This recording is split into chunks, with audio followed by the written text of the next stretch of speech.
Hi, everyone. You're with Boris Moisten at Fundr Capital, and I'm here doing our next episode of Ask an Angel. And we're interviewing Dr. Angela Jackson, managing partner at New Profit. So welcome, Dr. Jackson. How are you doing today? I'm doing great. Thank you for having me. Awesome. So we're going to go over the how and why of your angel investing. But before we do that, let's have a discussion about who you are and what's going on at New Profit and what you do at New Profit. So, as you mentioned, I'm Dr. Angela Jackson. I'm a managing partner at New Profit. I lead the firm's future of work investments and strategy. New Profit is a venture philanthropy firm, and we typically invest in philanthropic social entrepreneurs. But this year, we're launching a new fund, the Inclusive Future Fund, that will focus on the future of work and what I call the social determinants of work. So, thinking about the things that make work possible: childcare, transportation, fintech, and we're going to be investing for a more equitable future of work. And some of our new angels just want to learn about the motivation behind established angels of why you angel invest. Could you Yeah, talk to why you angel invest? Yeah, I think my story and my interest really drives from my early experience. So, I share just kind of transparently. I was raised by my grandparents. My grandfather worked as a factory. I had success in the private sector. I led new channels marketing for Nokia. I was an executive at Viacom. Did pretty well for myself and founded an organization, which was a social enterprise at the time, that helped connect children to learning languages and help school districts start world language programs. I didn't know at the time that I was doing something radical by being a Black woman and founding an organization, be it a nonprofit or a for-profit. And at that time, I didn't really understand or realize the capital access gaps. I just thought my experience, as an executive at Nokia, at Viacom, would lend and transfer to my credibility in starting this new organization. That was not quite true. I started looking to my left and to my right, and I saw that people were, raising more money than me. And these are, white men who had connections, who had family money. And I was literally starting with zero. Like, I remember my first, board of directors, everyone was giving $250, right? That's where we started. And that was the gift. And so after that experience, I had success. I went on to raise, $10 million for this venture, went back, got my doctorate, but decided from that experience that I wanted to start investing in other entrepreneurs of color. I believe deeply in Black and brown entrepreneurs. And the reason, because I call them proximate entrepreneurs. Right. And a lot of them are investing based on their lived experience, and they're bringing insights to their solutions that they're offering and bringing to market. And a lot of them just need friends and family money. And so I decided, why wait for someone else to be their friends and family when I could? And Right. so I am like, because they don't have friends and family money. they don't Right? have friends and family Yeah. money. And that's fine. And that shouldn't prevent them from bringing an idea that they really know intimately, right? Based on their lived experience. So that's why I started investing. And I hear lots of time people talking about, the capital access gap: women don't get enough money, that people of color don't get enough money. Why won't VCs back them? And I always say, we are the people that we've been waiting for, right? And so I love You to took the words demystify. right out of my mouth. I think I said that exactly at one of our Black Men Talk Tech conferences, maybe in 2019. So it's on our YouTube channel, but I think we're the solution, right?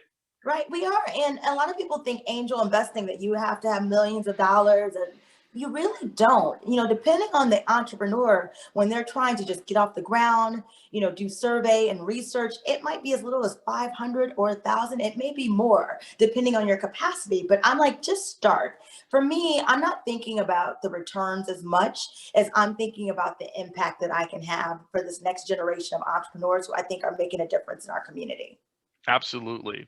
And then one of the things I wanted to do is to shift over and to hear about, maybe one or two of the companies that you have invested in that's near and dear to you. Yeah, one of my favorites is Blue Studios. They're like, think about a platform for STEM education where you Mm-hmm. can do on demand like Netflix. And if you've got, a 5 or an 8-year-old child, they can go on and get a new like STEM offering, which is super exciting when you think about it, because a lot of times, especially with the pandemic, kids are out of school, they're on Zoom learning.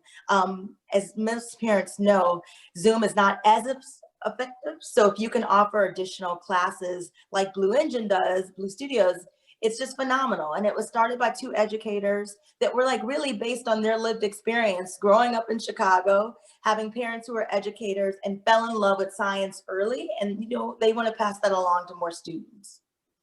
Awesome. And I would say, I think your reason for investing, some of it is very close to why we invest at Fundr and how we invest. And the goal was to democratize angel investing for people of color, underrepresented minorities in general, for women, and to have them bring their capital to the table to fund companies in their own communities, right? Um, and I think that puts us in a unique place to sort of fund our most talented and most elite entrepreneurs, innovators, and technologists, and not have to blame shift to other people and complain about, like, oh, this venture fund or these groups of angels aren't funding us or funding me. This sort of puts the responsibility on our shoulders. And if we are able to put together a community where we could invest in size in terms of the amount of people, increased amount of people, increased dollars, we could have an impact.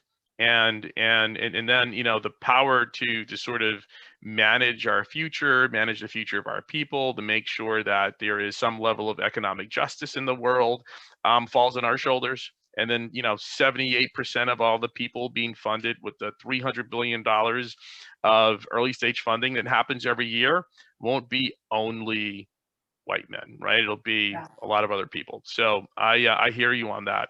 One of the things I want to talk about is, when you're originating, what I know for Fundr, I'll speak on behalf of us, and we'd love to learn how you do it. But when we're originating companies, we try to look for companies that can sort of produce some sort of outlier type of effect with regards to their productivity and performance, right? So, the notion being, all of these companies should be able to become unicorns or should be able to do extraordinarily well. The reality is maybe they all don't, but if one or two does, then it'll carry the entire portfolio. So I'm not really worried about companies failing. I am worried though about finding companies after 4 or 5 years that do become these unicorns or unicorn-like or do outperform. Could you talk about how you originate companies, where you find them, and then we could also talk about like what you look for.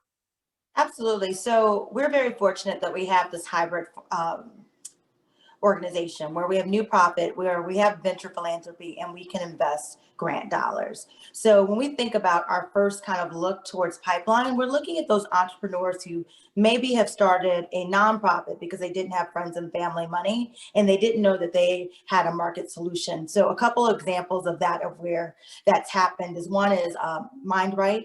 Ashley Edwards is the founder. It's a mental health tech startup.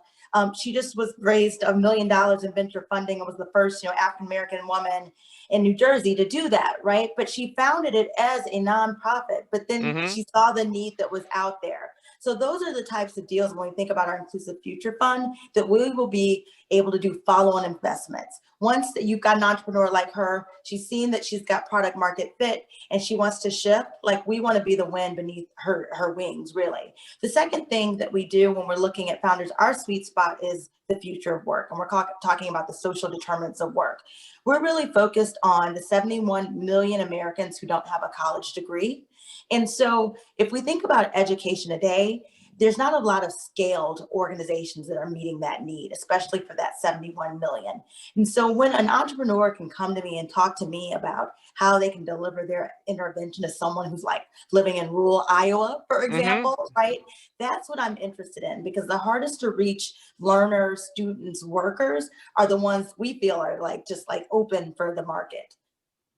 And how does that overlap with your own personal investment criteria as an angel for originating and vetting companies? Well, part of it is, I come from an hour outside of Chicago. So when we talk about the Midwest, that's personal to me because you know that there is a lot of potential there, right? That's being overlooked because you're not living on the coast. You're not in LA, you're not in, New York or Boston. So we Hmm. are interested in those smaller cities where again, people have unique insights on what's needed there, right? Because that's a Right. large majority of people. And if you've grown up on the coast, you may miss that. You might Right. not know about the digital divide and how it, impacts people there. You may not know about the lack of, the information asymmetry. Another organization that I talk about a lot is Career Karma. He created a platform that really helps you choose the right kind of coding boot camp and accelerated learning programs for you. That's necessary when you grow up in a small town of 5,000 people and you don't have a lot of coders there or accelerated learning programs and you're on the web. How do you differentiate between one program and another program? But again, if you've not come from these communities, you may not have that insight. So we're really looking for someone who's bringing a unique insight to Yeah. their solution. And Right. they're thinking about the people who are living at the margins. They're thinking about people for us and me personally who don't have access to a college degree yet. Awesome. So, just to summarize, some of the regions that you're looking at, the regions that you're looking at tend to be dislocated, right? A lot of the money tend to anchor, a lot of the funding for early stage investors, even among angels, tend to anchor along the coast in all the coastal states.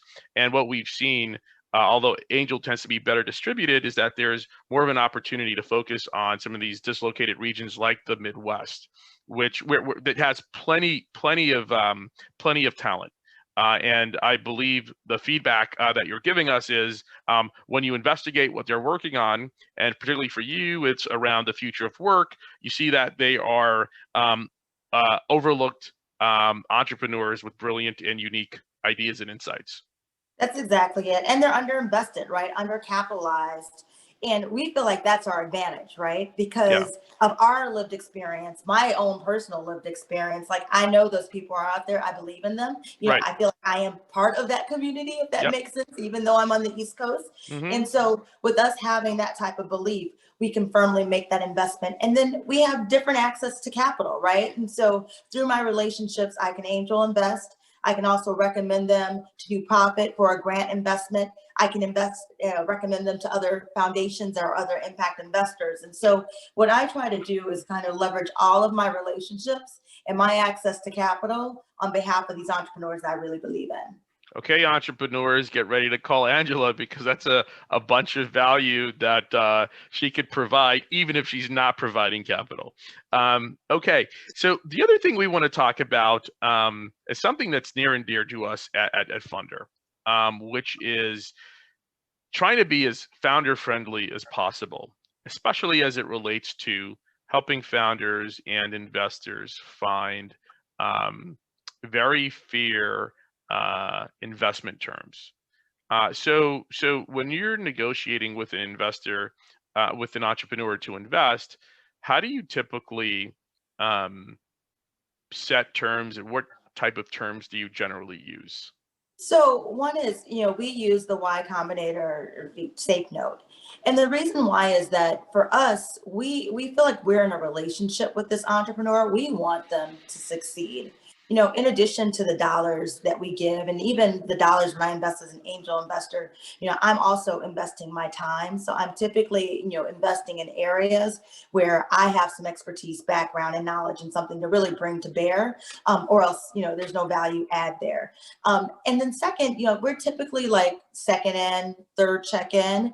And so Yeah, someone else has pretty much set the terms, but typically when we're out there, we're looking for a safe note and we want to make sure that it's equitable on both sides right.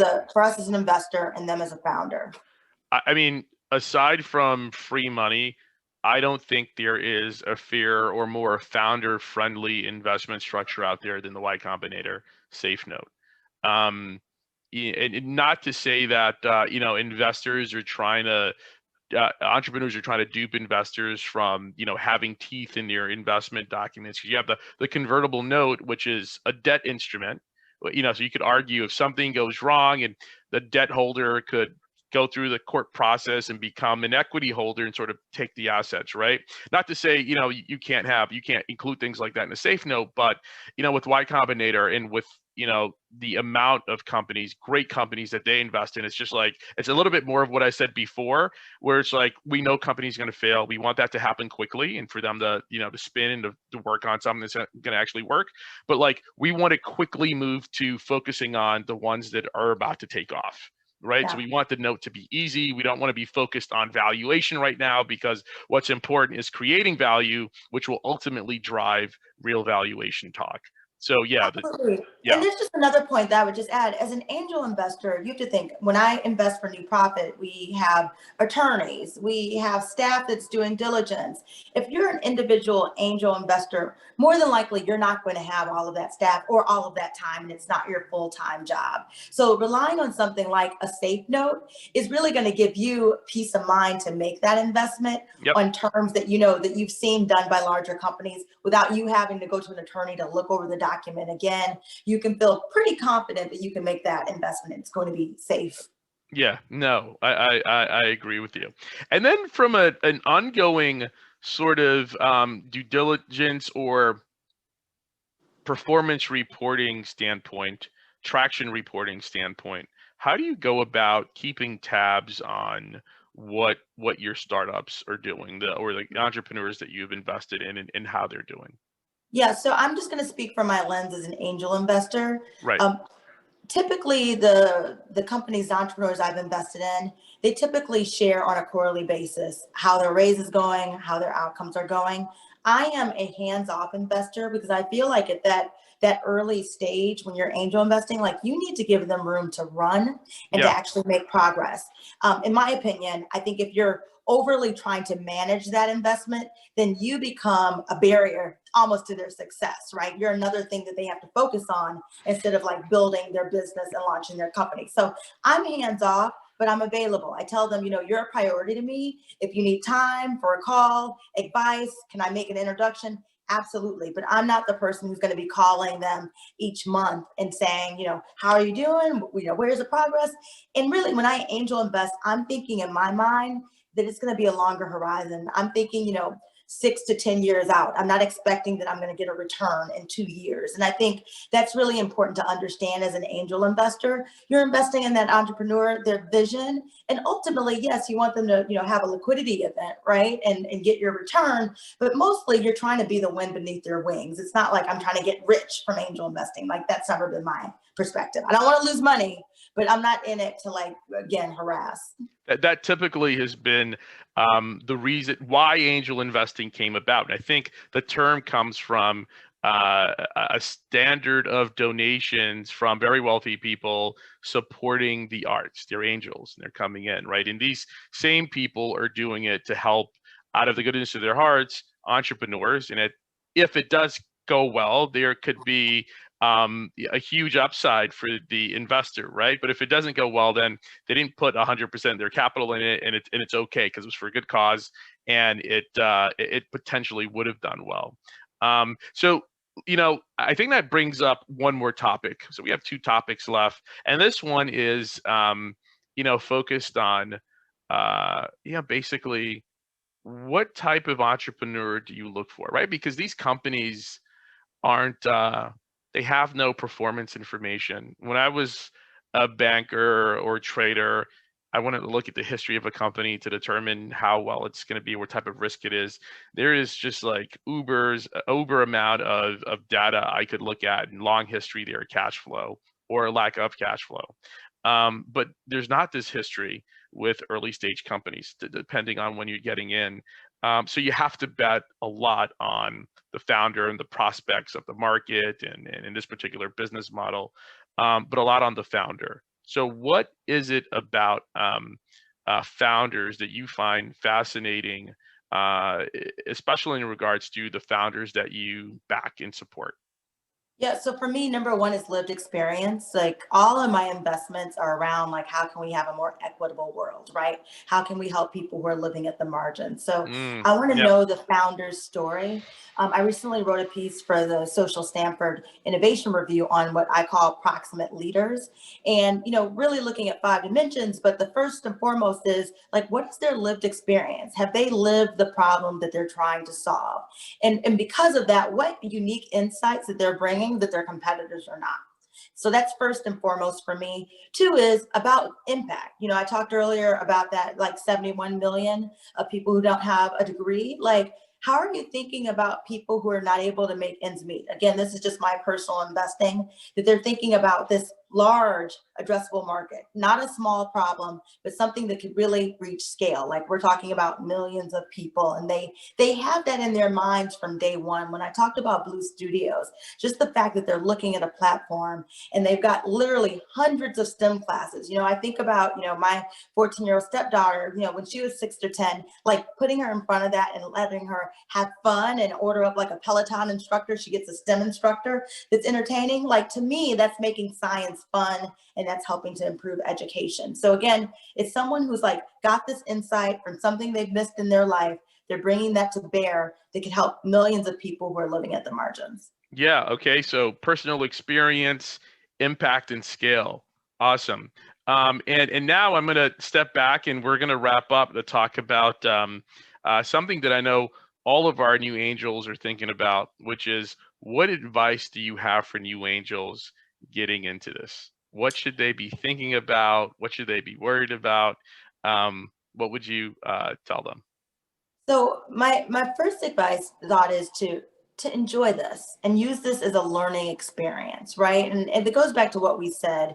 You're not entering this hopefully to get rich, right? You're entering it to learn, to be at the table with founders who are like having a big kind of audacious vision, and being in it and going back to that learning objective. I'd say find other angels and have conversations. I think this podcast and this interview is one, and I'm curious to hear what the other angels see, and say, and to think about, like, if you talk to 10 angels, they may have 10 different reasons for investing.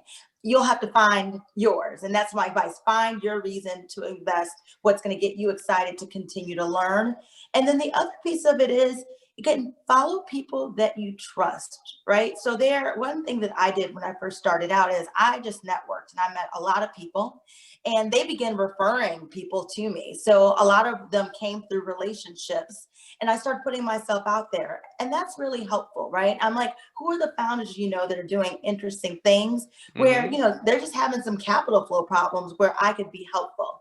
And a lot of that networking, and I think for this kind of new generation of angels who will be, Black or brown, more people of color who are angel investing, like, we need to think about how we do that in community. So for me, it's not about, investing in a deal and holding tight to it. Like, I want to share it. I want other people to invest in it. So, as an angel, you also want to be generous, right? Generous with your pipeline, generous with your ideas and your time.